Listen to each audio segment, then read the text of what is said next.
Ah ja, doch. Ach so, ja. Aber der ist ja jetzt so. Oh, die Scheiben sind ganz krass. Ja. Hanna, lass doch mal Nele hin. Das ist doch kleiner. Siehst du das? Ein Flusspferd. Guck mal, das kommt jetzt. Das ist ein Pferd. Der ist ein Nilpferd. Da.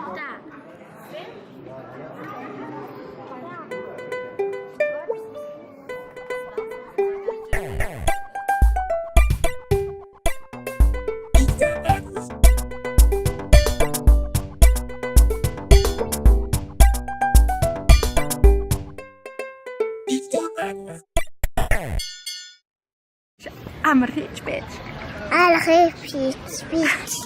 I'm a rich bitch. I'm a rich bitch. How's it sing this? And I'm a rich bitch. This. And I'm a rich bitch. I'm a bitch. Hi you guys. Today we came to the Zoologischer Garten, the zoo. So, before we get on with our video,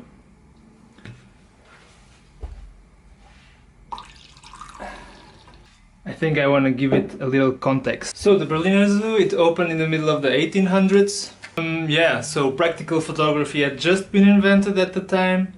It was the 9th zoo in Europe, and the first zoo to open in Europe was in London.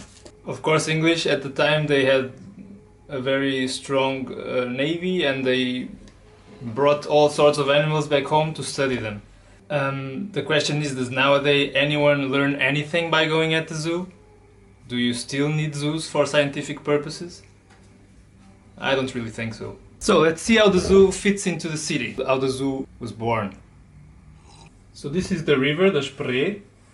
This is in the west part of the city. State buildings where also the parliament is, or the Reichstag also. And south of the Reichstag there's a huge garden. Tiergarten means in English the animal park. The Tiergarten is huge, 2 kilometers about. One of the main city avenues that eventually ends up at the Brandenburger Tor, which means the gate to Brandenburg. Roundabout, a huge roundabout with a Siegessäule that then distributes cars into different parts of the city. A small arm, I think it's a smaller arm of the Spree, flows in this direction. Provides a natural cut in the Tiergarten. So this area here gets sort of isolated from the rest. The train tracks. Goes up here, further up. It kind of follows the outline of the Tiergarten and eventually going to Mitte.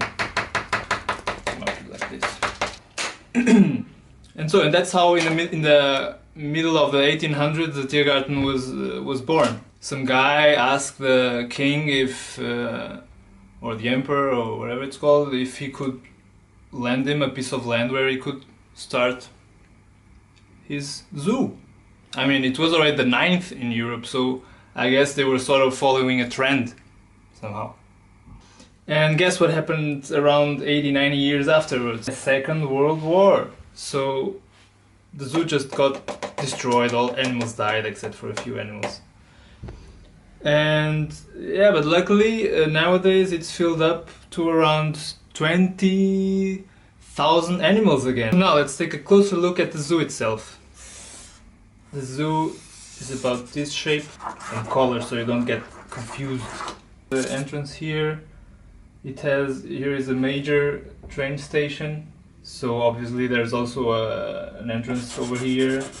There's a big aquarium here with fishes, also with reptiles. Tigers, lions, they are around here, and these elephants are, yeah, gorillas, chimps and orangutans, they are over here. A hippo is over here, and they have bears over here, antelope. And the zoo actually expanded a little bit, and they still have some other, then there's a bridge you can cross, and they have some more animals on this side. Kangaroo and the ostrich, 20,000 animals.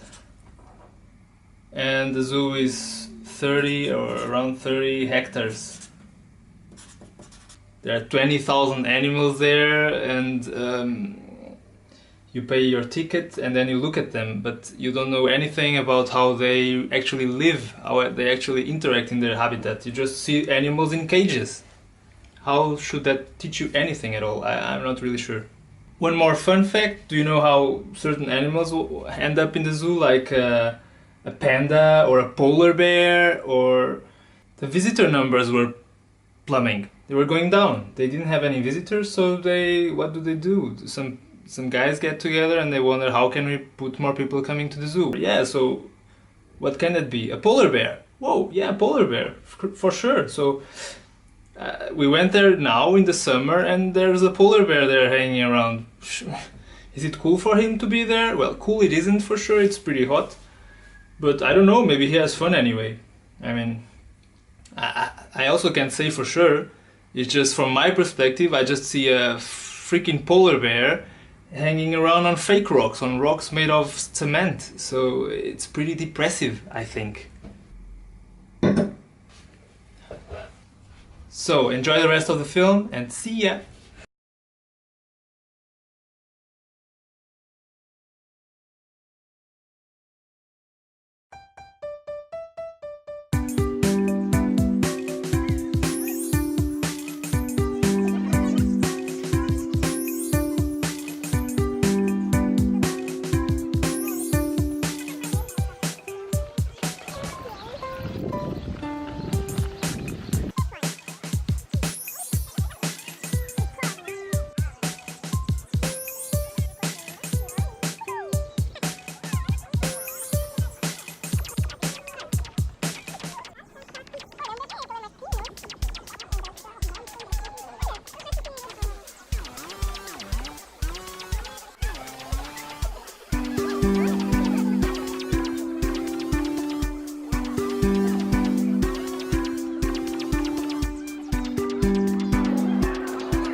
Whoa.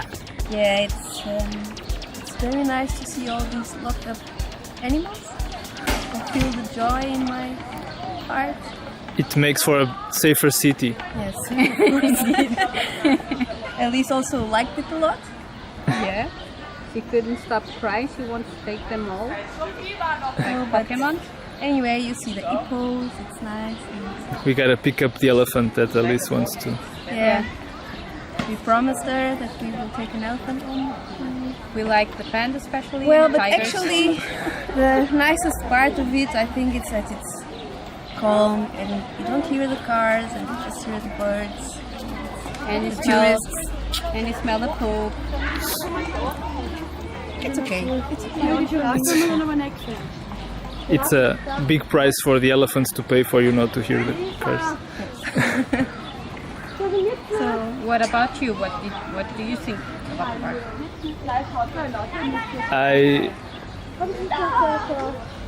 I don't No know. words. No words. I don't have any. Well, I'm amazed. I like the goats. the goats are cool. The goats are the first part you see, and actually they are the